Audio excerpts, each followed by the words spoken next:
상속과 법 네 번째 시간입니다. 오늘은 법이 정한 유언 방법들을 살펴보겠습니다. 민법은 유언에 관하여 요식성을 요구하고 있는데요. 법이 정한 방법에 따라야지만 그 유언은 효력이 있다라고 정하고 있는 겁니다.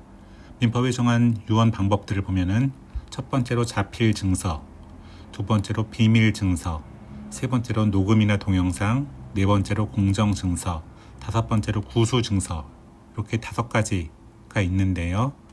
차례로 살펴보도록 하겠습니다.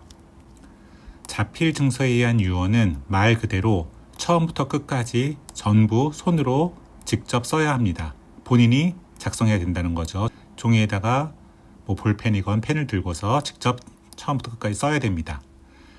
특히 중요한 거는 작성 연원일, 몇 년, 몇 월, 며칠에 작성했다는 거, 그 다음에 주소, 번지수까지 정확하게 써야 되고요. 이름, 성명, 요 3가지는 필수적으로 들어가야 됩니다. 그리고 또 도장을 찍는 것, 혹은 손도장을 찍는 것, 무인이라고 하죠. 이것도 필수입니다. 이것들 중에 하나라도 빼먹으면 유언은 무효입니다. 장점으로는 증인이 필요 없습니다. 혼자서 조용한 데 가서 그냥 작성하시면 됩니다. 물론 작성한 다음에는 믿을 만한 사람에게 보관을 시키는 것이 안전하겠죠. 그냥 책상 서랍 같은 데 보관했다고 한다면 그 유언을 보고 나서 유언이 자기에게 불리한 사람은 그 유언장을 없애버릴 수가 있기 때문에 친척이라든지 친구한테 보관을 시키는 것이 안전할 겁니다. 물론 이 사람도 믿을 만한 사람이겠죠. 그 다음에 이게 자필인지 아닌지를 확인하기 위해서 필적을 대조할 만한 자료들이 충분히 있어야 될 겁니다. 그래서 자필 증서는 가장 간단한 방식이긴 하지만 잘 작성하지 않으면은 특히 필수적으로 기재하거나 날인해야 될 것들을 빼먹는다고 한다면 무효가 될 수 있다는 거에 주의해야 됩니다. 두 번째로 비밀 증서인데요. 일단 종이에다가 유언 내용을 적습니다. 본인이 작성해도 되지만 대리인이 작성해도 됩니다. 그러니까 자필 증서와 차이가 있는 거죠. 그리고 마지막에 본인의 성명을 기재해야 되고요. 그 다음에 밀봉해서 날인을 합니다. 이렇게 도장을 이렇게 찍으면 되겠죠. 그 다음에 증인 2명에게 설명을 합니다. 이게 유언이고 내가 이렇게 봉인을 했다. 이렇게 설명을 하고요. 그 다음에 이 봉투에다가 연월일, 작성 연월일을 적고 그 다음에 3명이 본인과 증인 2명, 3인이 서명을 하거나 이름을 적고 도장을 찍으면 됩니다.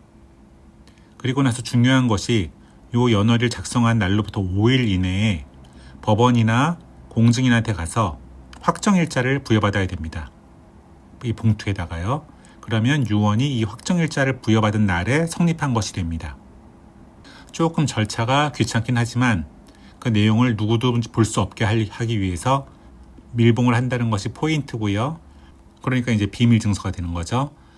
자필로 작성한 비밀증서라고 한다면은 경우에 따라서는 증인 2명이 요건이 안 됐다거나 3인의 서명 날인이 안 됐다고 하거나 아니면 확정일자를 제대로 안 받았다고 하더라도 자필증서로서의 요 요건들을 갖추고 있다고 한다면은 비밀증서는 자필증서에 의한 유언으로 인정될 수가 있습니다. 그 다음에 녹음과 동영상이 있는데요. 녹음보다는 동영상이 당연히 또 좋죠. 확인하기가 좋으니까요. 어떻게 하면 되냐면은 본인과 증인 1명이 함께 자리를 해야 되고요. 본인이 유언을 하고 성명을 밝히고 이 동영상을 찍는 혹은 녹음을 하는 연, 월, 일을 직접 말을 해야 됩니다.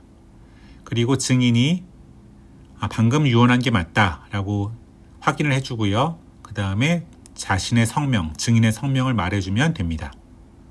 자필증서보다 어찌 보면 더 간편하죠. 말만 하면 되니까요. 그리고 하지만 다만 문제점은 백업이 중요하겠죠. USB 같은 데다가 넣는데 이게 고장이 날 수도 있고 그 다음에 폰에다가 넣는데 실수로 삭제할 수도 있고 그렇기 때문에요. 자필증서와 마찬가지로 잘 보관하는 것이 굉장히 중요합니다. 공정증서에 의한 유언을 보면요. 본인 1명, 증인 2명, 공증인까지 해서 4명이 함께 있어야 됩니다. 4명이 함께 있는 상태에서 본인이 유언을 말로 하고요. 그러면은 공증인이 필기를 하거나 타이핑을 합니다. 경우에 따라서는 미리 작성해 놓은 유언장을 공증인이 만들어서 작성해 놓은 유언장을 본인이 그걸 읽는 그런 방식도 가능합니다. 하여튼 그래서 필기를 하거나 타이핑을 해갖고 유언을 잘 받아 적었으면 이거를 공증인이 낭독을 하고요. 이 낭독 내용이 맞다고 한다면은 본인과 증인 2명이 이걸 승인을 하고 그 다음에 그 문서에다가 서명을 하거나 기명 날인을 하면 됩니다. 유언하시는 분이 중병으로 병원에 있거나 이럴 경우에는 공증인이 출장을 오기도 합니다. 가장 좋은 방법인데요. 왜냐하면 가장 확실하고 정확하기 때문에 그렇습니다. 공증인이 유언에 문제가 있는 사항 같은 것들도 다 체크를 해줄 거고요. 제일 좋지만 비용이 든다는 단점이 있습니다. 그 다음에 구수증서에 의한 유언을 보면요. 재난이 생겨서 급박한 상황입니다. 배에 탔는데 배가 폭풍을 만나갖고 지금 막 당장 침몰할지도 모르는 그런 상황이라고 가정을 해봅시다. 그리고 휴대폰이나 녹음기 같은 것도 없고요. 그럴 경우에는 본인과 증인 2명이 함께 유언을 합니다. 본인이 유언을 말로 하고요. 증인 중에 1명이 필기를 합니다. 그리고 그 증인이 필기한 증인이 낭독을 하고요. 그러면 이 3명, 본인과 증인 2명이 이걸 승인을 하고 그 문서에다가 서명하거나 기명 날인을 합니다. 중요한 거는 이런 어떤 급박한 사유가 종료된 날로부터 7일 이내에 가정법원에 가서 검의 신청을 해야 된다는 점입니다. 이렇게 해야지만 구소증서에 의한 유언이 효력이 발생합니다. 쭉 보시면 알겠지만 제일 간편한 것은 자필증서와 녹음이나 동영상에 의한 유언입니다. 이것들은 간단히 할 수 있고요. 특히 자필증서는 증인도 필요 없죠. 증인 1명도 필요 없는 거죠. 다만 이 2가지는 보관을 잘해야 된다. 이것만 알고 계시면 되겠습니다. 제일 좋고 정확한 것은 공정증서에 의한 유언이지만 이거는 비용이 좀 든다. 여기서 보듯이 자필증서를 제외한 나머지 유언들, 비밀증서에 의한 유언이건 녹음 동영상에 의한 유언이건 공정증서에 의한 유언이건 구수증서에 의한 유언이건 간에 모두 증인이 필요합니다. 비밀증서는 2명, 녹음이나 동영상은 1명, 공정증서도 2명, 구수증서도 2명입니다. 그런데 이 증인이 될 수 있는 사람에게는 제한이 있습니다. 재산을 받는 사람, 그 재산을 받는 사람의 배우자, 재산을 받는 사람의 직계 혈족은 증인으로서의 자격이 없습니다. 따라서 만약 이런 것들을 잘 한다고 하더라도 증인 자격이 없는 사람이 여기에 증인으로 끼어 있다고 한다면은 그 유언은 무효가 되니 주의하시기 바랍니다.